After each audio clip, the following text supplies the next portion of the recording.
আসসালামু আলাইকুম। এখন আপনাদের সামনে একটি ঘটনা তুলে ধরবো যে রাজিয়া একজন আদর্শ রমণীর বিয়ের গল্প। একজন আদর্শ নারীর বিয়ের দাম্পত্য জীবনের গল্প। রাজিয়ার বিয়ের দিন থেকে কিভাবে সমাজে প্রচলিত ইসলামী বিরুদ্ধে কুপ্রথা পরিবারের সবাইকে দিনের পথে ফেরালো। লেখক তার সুন্দর লেখনের মাধ্যমে রাজিয়ার প্রচেষ্টা গল্প তুলে ধরেছেন। শান্ত পরিচ্ছন্ন স্বভাবের মেয়ে রাজিয়া যেমন সুন্দরী তেমন দিনদার বটে। আজ তার বিয়ে। কাবিন লেখার জন্য কাজী সাহেব উপস্থিত। বড় কনের পক্ষে মুরব্বীরাও সেখানে আছেন। এক পর্যায়ে কাজী সাহেব কনের বাবাকে জিজ্ঞাসা করলেন, মহারানা কত টাকা ঠিক করেছেন আপনারা? কনের বাবা নিয়াজ আহমেদ কিছু বলার সুযোগ পেলেন না। তার আগে তার বড় জামাই শরীফুদ্দিন বরের বাবাকে উদ্দেশ্য করে বলেন, আমরা 3 লক্ষ টাকা ঠিক করেছি। আপনি কি বলেন? টাকার অঙ্ক শুনে বরপক্ষ যেমন অবাক হলেন তেমনি রেগে গেলেন। বরের বাবা ইলিয়াস মির্জা অনেক কষ্ট রাগ সামালে বললেন, মহারানা এমন রাখা উচিত নয় যা স্বামীর পক্ষে পরিশোধ করা সম্ভব। কারণ স্বামী যদি মহারানা আদায় না করে মারা যায় তবে হাসরের মাঠে জেনাকারী দলভুক্ত হয়ে উঠবে। এমন সময় বরপক্ষ আরেক মুরব্বী বললেন, হ্যাঁ, মহারানার ব্যাপারে আমরা তাই জানি।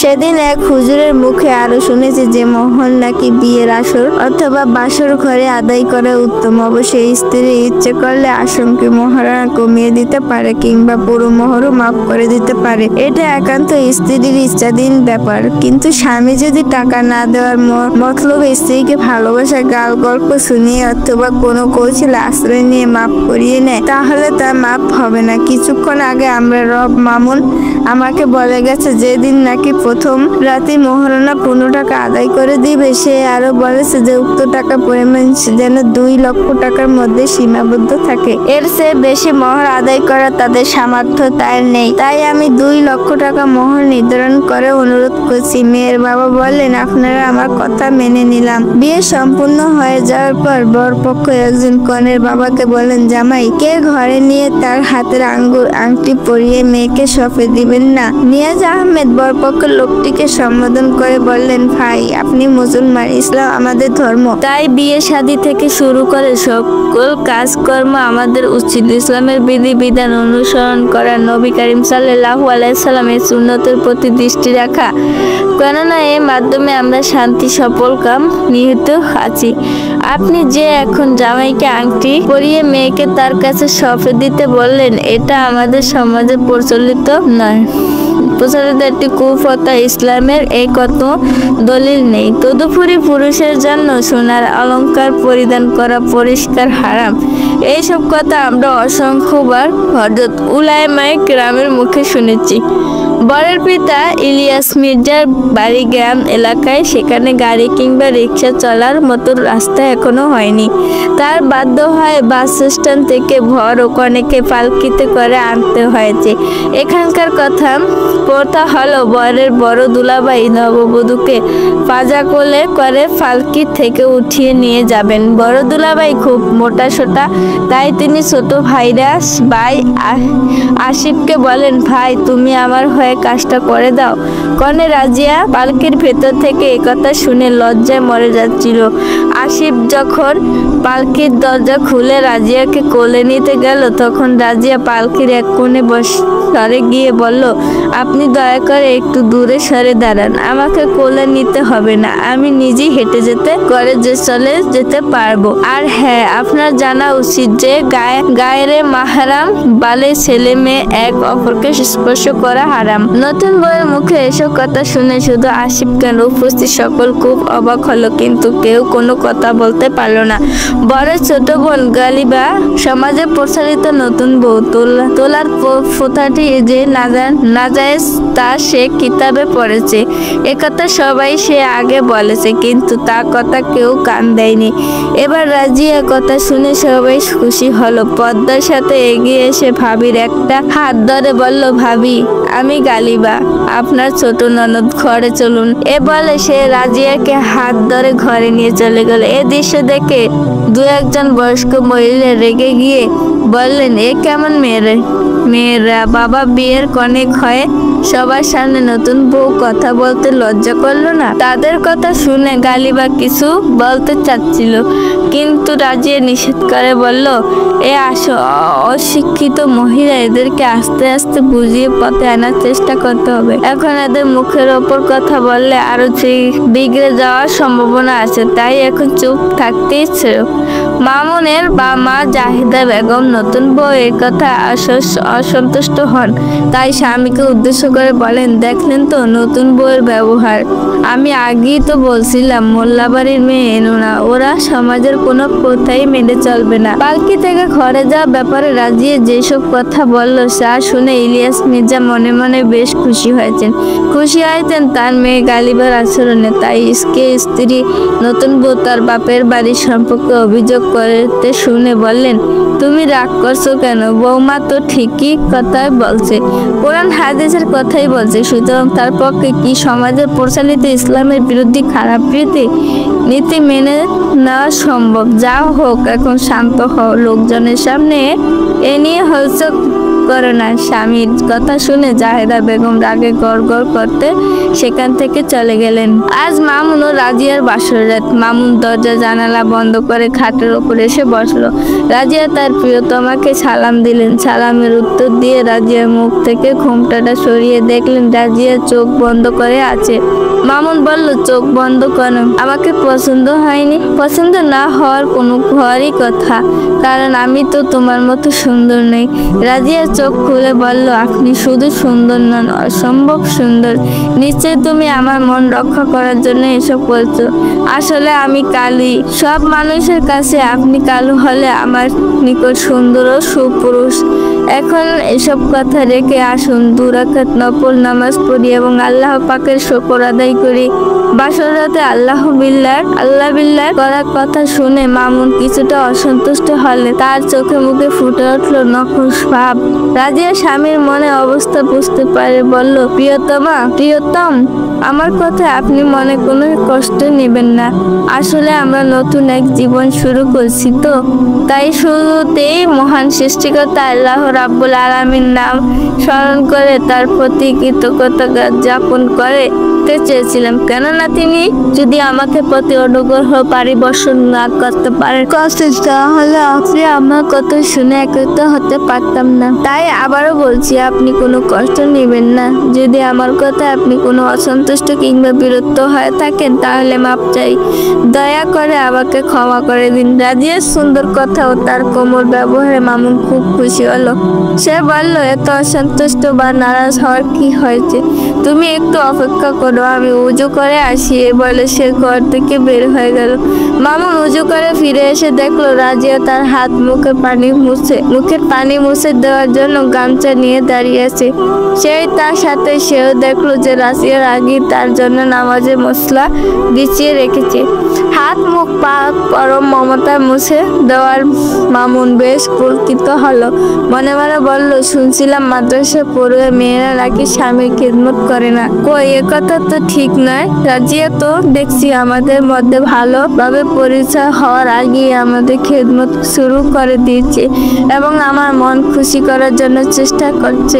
এই সময় তার মনে চাচ্ছিল রাজিয়াকে একটু আদর করে তার খিদমত প্রতিদান দিতে, কিন্তু সেই সুযোগ পাওয়া গেল না, কেননা ততক্ষণ রাজিয়া নামাজের মশলার দিকে ইশারা করে বলতে শুরু করছে, আপনি এখানে নামাজ পড়ুন। নামাজ ও দোয়া শেষ করে তারা আনন্দে এক নতুন জগতে প্রবেশ করলো এবং রাতের শেষ পরে এভাবেই কাটালো। শেষ রাতে রাজিয়া স্বামীর কাছ থেকে অনুমতি নিয়ে পবিত্রতা অর্জন করলো এবং তাহাজ্জুদ নামাজ আদায় করে আল্লাহর দরবারে দুহাত তুলে স্বামীর হৃদয়তে সে খুব কান্নাকাটি করলো। এদিকে মামুন সারাত নির্ঘুম থাকার কখন যে ঘুমিয়ে পড়েছে বলতে পারলো না, তাই সে রাজিয়ার নামাজ কিংবা কান্নাকাটি কোনোটাই দেখতে পেল না। ফজরের আজান পর রাজিয়া তার স্বামীকে লক্ষ্য করে বড়ই মমতা ভরা কণ্ঠে বলল, এখন আপনি আপনার কাছে একটি অনুরোধ রাখবো, আপনি কি আমার সেই অনুরোধটি রক্ষা করবেন? মাদ্রাসা পড়ুয়া রাজিয়া আনাস্মার্ট ভেবে প্রথমে বিয়ে করতে চায়নি মামুন, কিন্তু আমার কাছে তার অপরিসীম রূপ সৌন্দর্যের কথা শুনে বলেছিল, মেয়ে দেখে সম্পর্কে মতামত জানাবো। তার রাজিয়াকে দেখতে গিয়ে মুগ্ধ না হয়ে পারেননি। সেদিন যতটা মুগ্ধ হয়েছিল আজ পাশে দাঁড়াতে তার আচরণও আরো মুগ্ধ হয়েছে সে। তখন তার অনুরোধের কথা শুনে বলে, দেখো না রাখি কিনা। এভাবে বললে সে বললে হবে না, ওয়াদা করতে হবে। না শুনে ওয়াদা করবো কিভাবে যদি এমন কিছু হয় যা পালন করা আমার পক্ষে সম্ভব নয়? তখন আমার ওয়াদা কি হবে? না, আপনাকে এমন কিছু বলবো না যা পালন করতে আপনি অক্ষম। তদুপরি আমার কথাটি রক্ষা করতে আপনার কোনো টাকা পয়সা খরচ হবে না। ঠিক আছে, ওয়াদা করলাম। এবার বললো তুমি কি বলতে চাও? আমার অনুরোধ হলো আজ থেকে নিয়মিত 5 ওয়াক্ত নামাজ পড়বেন, কোনোভাবে নামাজ ছাড়তে পারবেন না। মৃদু হেসে মামুন বলল, যদি না পড়ি মনে খুব কষ্ট পাবো। তাছাড়া ওয়াদা ভঙ্গের জন্য আপনি গুনাহগার হবেন। আপনাকে গুনাহগার করার জন্য আমি পরোক্ষভাবে দায়ী থাকবো। সেজন্য মনে খুব ব্যথা অনুভব করব। এতে আবার মনে কষ্ট পাওয়ার কি আছে? ধর্ম তো একটা ব্যক্তিগত বিষয়।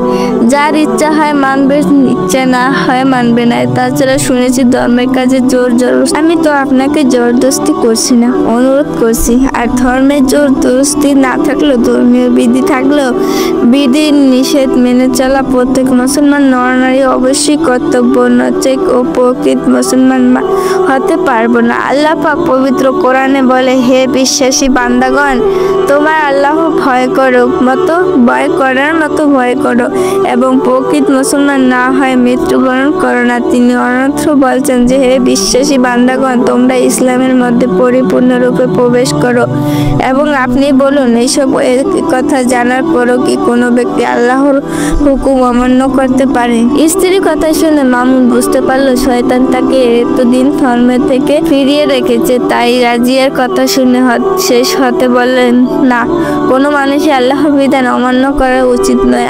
আমি তোমার সাথে ওয়াদা দিলাম, আজ থেকে আমরা কোনোদিন নামাজ কাজা করব না। স্বামীর মুখ থেকে এমন কথা শুনে রাজিয়া আলহামদুলিল্লাহ বলে আল্লাহর শুকর আদায় করলো। তারপর বলল, তা হলে দেরি নয়, এখনই পবিত্রতা অর্জন করে ফজরের নামাজ পড়ার জন্য মসজিদে চলে যান। মামুন তাই করলো। মামুনেরকে ফজরের নামাজ জামাতের দেখে ইলিয়াস মির্জা চোখের পানি ফেলে আল্লাহর শুকরিয়া আদায় করলেন। মনে মনে বললেন, হে কাজ আমি দীর্ঘদিন চেষ্টা করে পারিনি, আমার বৌমা একদিন তা পেরে ফেলেছে, আলহামদুলিল্লাহ। তারপর দুহাত উঠালেন, বললেন, হে আল্লাহ, যে উদ্দেশ্যে রাজিয়াকে পুত্রবধূ করে এনেছি তা তুমি পূর্ণভাবে পূরণ করো।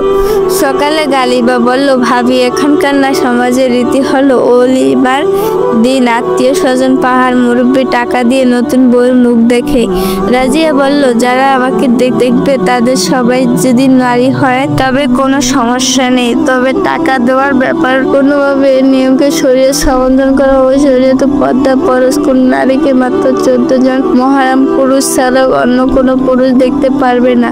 নববধূর বেলা ঐকিক কথা প্রযোজ্য, তাকে মহরম পুরুষ ছাড়া কোনো পুরুষ দেখতে পারবে না। যদি কেউ শরীয়তে এই নিয়তকে অমান্য করতে, নিজেকে অন্যের সামনে প্রদর্শন করতে বা অন্যরা তাদের প্রদর্শন করার ব্যবস্থা করে তেমন তাতে রাজি থাকে, তবে সবাই মহাপাপী বলে সাব্যস্ত হতেন। তাই আমি তোমাকে পরিষ্কার জানিয়ে রেখেছি, এই কুপ্রথা আমি কিছুতেই মানব না, কাউকে মানতে দিব না। অনিমার দিন দুপুর খাওয়া দাওয়ার পর আত্মীয় স্বজন মুরব্বীরা তো যখন নতুন বউ দেখার জন্য বারান্দায় এসে বীর জামালো, তখন গালিবা দরজা আড়াল থেকে তাদেরকে সম্বোধন করে বলল, আপনারা যে উদ্দেশ্যে ছিলেন সেই ব্যাপারে ভাবি বলছেন, আপনাদের মধ্যে কেবল নারীরাই তাকে দেখতে পারবেন, পুরুষেরা নয়, কারণ সে 14 জন সঙ্গে বিয়ে চিরতরে হারাম। তারা ছাড়া অন্য পুরুষ কোনো মেয়েকে দেখতে পারবে না, এটা ইসলামের বিধান। তাই ভাবি আপনাদের কাছে আশা করছেন শরীয়তে এই গুরুত্বপূর্ণ বিধানকে সমাজে বাস্তবায়ন করতে আপনার ব্যাপারে আপনাদের তাকে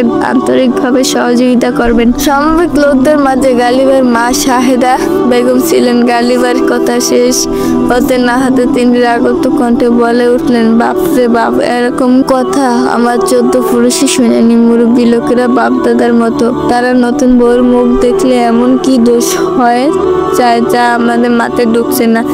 আর দেবর ভাসুর নন্দাই তারা তো ঘরের লোক, তারা নববধূর মুখ দেখলে বউয়ের কিংবা তার ধর্মের এমন কি ক্ষতি হবে যাবে তাও আমাদের বোধগম্য নয়। এমন সবাই সবাই চলে যেতে দেখে জাহিদা বেগম খুব রেগে গিয়ে নতুন বউ উদ্দেশ্য করে বড় গলায় বললেন, ওহে আমার সাধের পুত্রবধূ, তুমি তো আজ মির্জা বাড়ির ইজ্জত ধুলে মিশিয়ে দিলে। আমি অবশ্যই তোমার বাপের কাছে বিচার চাইবো। কয়েকদিন কেটে যাওয়ার পর গালিবা ছোট ভাবিকে বলল, ভাবি, আমাদের বাড়িতে আসার পর আপনাকে তো দেখেছি সবকিছুতে সফল।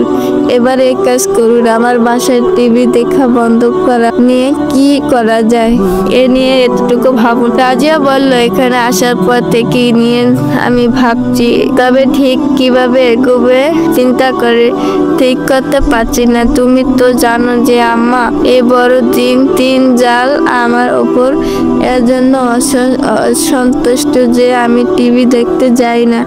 এদিকে সরাসরি তোমার ছোট ভাইয়ের যদি টিভি দেখতে নিষেধ করি তাহলে তিনি আমার ওপর নকশ হবেন। আমার ধারণা আমি যদি তোমার ভাইকে টিভি দেখতে নিষেধ করি তাহলে ইচ্ছা থাকা সত্ত্বেও তিনি দেখবেন না ঠিক, কিন্তু আমার প্রতি মনে মনে যেমন রুষ্ট হবেন, শান্তি পাবেন না। সবাইকে টিভি দেখে উপকারিতা অপকারিতা বুঝিয়ে বলার পর নিষেধ করি তাহলে আমার উদ্দেশ্য যেমন পুরোপুরি সফল হবে তেমনি মনে মনে তিনি শান্তি পাবেন। তাই ভেবেছি প্রতি শুক্রবার সবাইকে নিয়ে তালিম করব। তাই তালিমের মধ্যে প্রসঙ্গ টিভি দেখার লাভ ক্ষতি সহ আর অন্যান্য প্রয়োজনীয় বিষয়ে আলোচনা করব। খানিক পর গালিবার কাছ থেকে রাজিয়ার পরিকল্পনার কথা শুনে ইলিয়াস মির্জা সীমাহীন খুশি হলেন। তাই তিনি রাজিয়াকে ডেকে বললেন, তোমার পরিকল্পনার কথা শুনে খুব খুশি হলাম। তাই তুমি দেরি না করে আগামী শুক্রবার থেকে তালিম শুরু করে দাও। শ্বশুর সম্মতি পেয়ে পরবর্তী শুক্রবার থেকে রাজিয়া ফাজাইল তালিম শুরু করলেন। প্রথম জাহিদা বেগম তালিমে বসতেন না, কিন্তু খোদার ফজলে তার সজারত খেদমত মুগ্ধ হয়ে তিনি তালিমে বসা শুরু করলেন। রাজিয়া তালিমের শুরুতে ফাজাইল আমল নামক কিতাব থেকে পরে পরে শোনাতে শেষ দিকে অতি প্রয়োজনীয় কিছু কথা মাসাইল মাসলা আলোচনা করতে একদিন পূর্ব পরিকল্পনা আলোচনা ও গালিবা জিজ্ঞাসা করলো, ভাবি, আজকে আমাদের টিভি দেখার লাভ ক্ষতি সম্পর্কে কিছু বলবেন? রাজিয়া বলল, হ্যাঁ বলবো, তুমি যখন আমায় বলছো তাহলে বলি। বলে সে এ বিষয়ে প্রায় 30 মিনিট কথা বলল। টিভি দেখার ক্ষতিকর দিকগুলো নিয়ে পয়েন্ট ভিত্তিক জোরালো আলোচনা রাখলো। তার এই আলোচনা এটি ফলপ্রসূ হলো যে জাহেদা বেগম নিজেই বলতে লাগলেন, টিভি দেখার ক্ষতি ও প্রতিবেশী এত মারাত্মক তাই আমি কোনোদিন শুনিনি। আমি যদি এসব গুরুত্বপূর্ণ কথা আগে শুনতাম তাই তবে দেখে এই বক্সটা ডাস্টবিনে নিক্ষেপ করতাম। যাক, তবু আল্লাহর শুকর যে আমরা বৌমার উসিলায় অনেক দেরিতে হলো আমাদের সম্পর্ক জানতে পেরেছি। তাই আমি এখনই তোমাদের সামনে ঘোষণা করছি, তাই আজ থেকে কোনোদিন এই বাড়িতে টিভি চলবে না। স্ত্রীর কথা শুনে ইলিয়াস মির্জা মুস্কি হাসলেন, কৌতুক করে বললেন, ওটাকে ঘর থেকে বের করার জন্য তোমাকে কত বলছি, কিন্তু আমার কথা একবার কোন দেওয়ানি। আজ দেখছি বৌমার কথায় বেশ কাবু হয়ে গেল। জাহিদা বেগম বললেন, কাবু হব না তুমি কি হবে এমন সুন্দর করে আপনি কি আমাকে বলতে পেরেছেন? থাক বাবা, কথা বাড়িয়ে লাভ নেই। এখন বলো, কখন ওটাকে ডাস্টবিনে ফেলছো, কখন আবার কি? এই দেখো, এখনই আমি যাচ্ছি। এই বলে তিনি গালিবাকে নিয়ে টিভিকে রুমে গেলেন এবং হাতু দিয়ে পিটিয়ে টিভির বাসটা বাজিয়ে ছাড়লেন। 12টা বাজিয়ে ছাড়লেন। তারপর গালিবাকে বললেন, এগুলো নিয়ে ডাস্টবিনে ফেলে দিয়ে। গালিবা খুশি মনে মায়ের নির্দেশ পালন করলো। সেই সাথে দীর্ঘদিনের স্বপ্ন বাস্তবায়নের হতে যার পরনেই খুশি হলো। সেদিন তালিমে মামুন ছিল। রাতে বাসায় ফিরে মায়ের মুখ থেকে পুরো কাহিনী শুনলো। যখন তার মা বলল, আমি নিজ হাতে ওটাকে ভেঙেছি, তখন সে তা আর কোনো প্রতিবাদ করতে পারল না।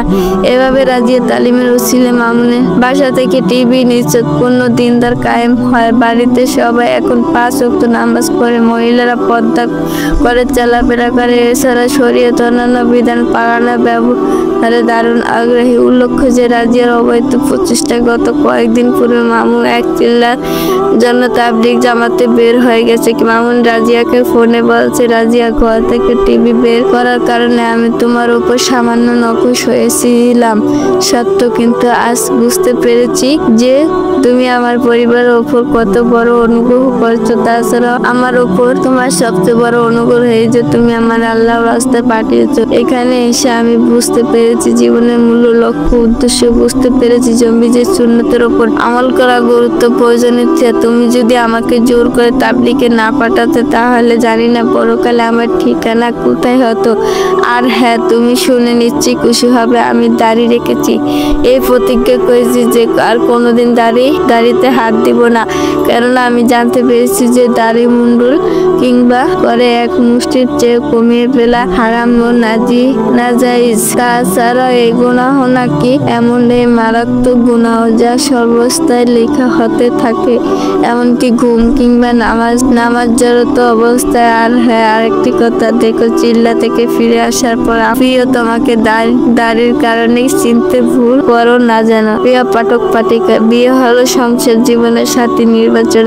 এই সাথী নির্বাচন সামান্য নকশ হয়েছিলাম সত্য, কিন্তু আজ বুঝতে পেরেছি যে তুমি আমার পরিবারের ওপর কত বড় অনুগ্রহ করছো। তাছাড়া আমার ওপর তোমার সবচেয়ে বড় অনুগ্রহ এই যে তুমি আমার আল্লাহর রাস্তায় পাঠিয়েছো। এখানে এসে আমি বুঝতে পেরেছি জীবনের মূল্য, লক্ষ্য, উদ্দেশ্য বুঝতে পেরেছি। জম্বিজের সুন্নতের ওপর আমল করা গুরুত্ব, প্রয়োজনীয়তা। তুমি যদি আমাকে জোর করে তাবলিগে না পাঠাতে তাহলে জানি না পরকালে আমার ঠিকানা কোথায় হতো। আর হ্যাঁ, তুমি শুনে নিশ্চয়ই খুশি হবে, আমি দাড়ি রেখেছি। এই প্রতিজ্ঞা করেছি যে আর কোনোদিন দাড়িতে হাত দিব না, কেননা আমি জানতে পেরেছি যে দাড়ি মুন্ডুল কিংবা করে এক মুষ্টির চেয়ে কমিয়ে ফেলা হারাম ও নাজাইজ। তাছাড়া এই গুনাহ নাকি এমন এই মারাত্মক গুনাহ যা সর্বস্থায় লেখা হতে থাকে, এমনকি ঘুম কিংবা নামাজরত অবস্থায়। আর হ্যাঁ, আরেকটি কথা, দেখো চিল্লা থেকে ফিরে আসার পর আমিও তোমাকে দাড়ির কারণে চিনতে ভুল করো না যেন। প্রিয় পাঠক পাঠিকা, বিয়ে হলো সংসার জীবনের সাথী নির্বাচন। এই সাথী নির্বাচন খুব হুঁশিয়ার সঙ্গে একথায় একান্ত বক্তব্য, যার নির্বাচন ভুলে করে তারা যেমন সারা জীবন অনুশোচিত আগুনে চলে পুড়ে ছারখার হয়, তেমনি দুনিয়াতে ভোগ করে জাহান্নামী শাস্তি। দোয়া করি আল্লাহ পাক প্রতিটি নারীকে রাজিয়ার মতো দিনদার ও পরেজগার বানিয়ে প্রতিটি পুরুষে তার মতে দিনদার ও গণদার স্ত্রী দান করুন। আমিন ইয়া রাব্বুল আলামিন।